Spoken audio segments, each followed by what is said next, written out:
Hi, I'm Lisa Rann, your confidence coachess, and the real reason you have no time is actually down to a matter of perception. Our perception of time is different from one another. We're all individual, we all experience time differently.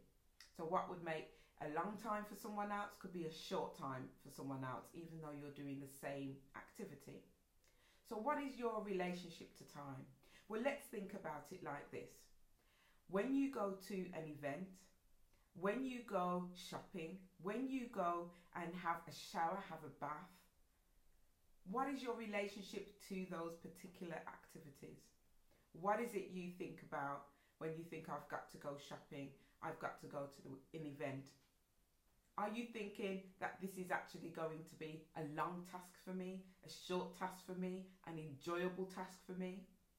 Because time is down to a matter of perception, it is also related to your perception of the activity or the event that you're going to.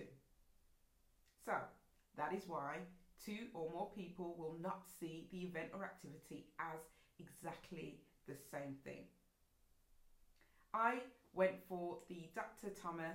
Eric Thomas 100-day challenge last year, and it completely and utterly shattered the way that I looked at time.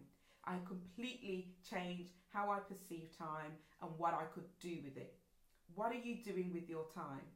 If I was to look at your routine, if I was to assess that, would it look like you are spending time on activities you particularly don't enjoy, you particularly don't want to do?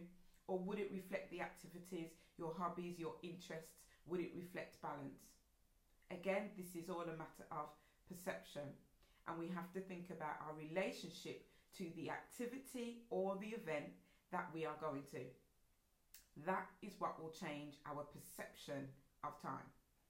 So, I'd also like to share with you that time is about cognitive functioning. It's about neuroscience, it's about psychology. All of these things marry together for you to create your perception of time. So think about the people closest to you.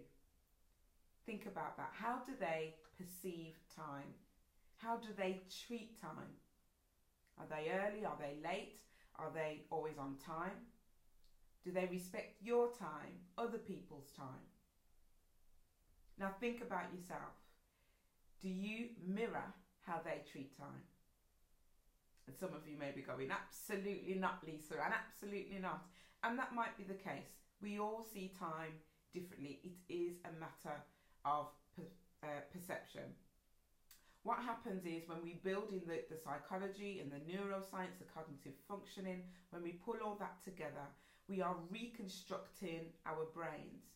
And what I mean by that is if, for example, shopping is an activity that you like to do, your memory bank is going to associate that activity with something positive.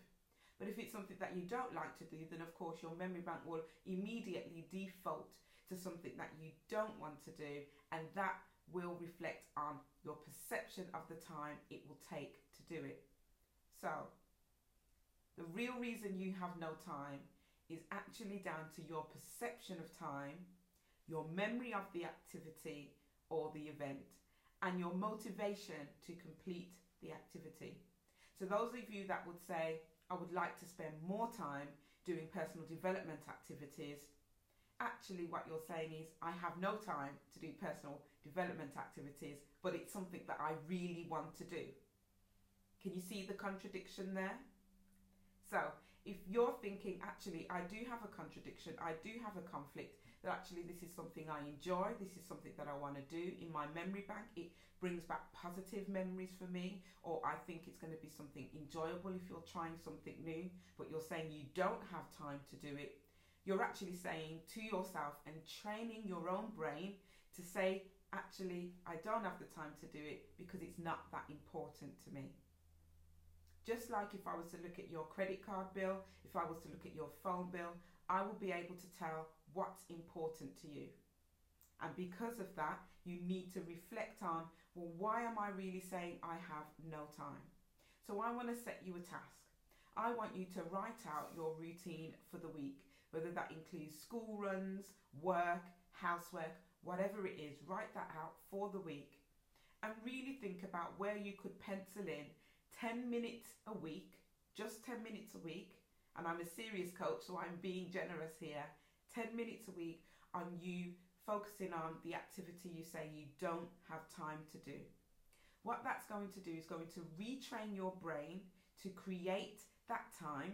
And when you associate that particular time with something positive and something that you want to do, you will then begin to see that you will spend more time on it. Why? Because you're rewiring your brain to associate that memory with something positive, to associate that memory with that me time. Yeah? So give that a try. Let me know how you get on and join me next time for some top tips. I'm Lisa Rann, your confidence coachess, and I will see you soon. God bless.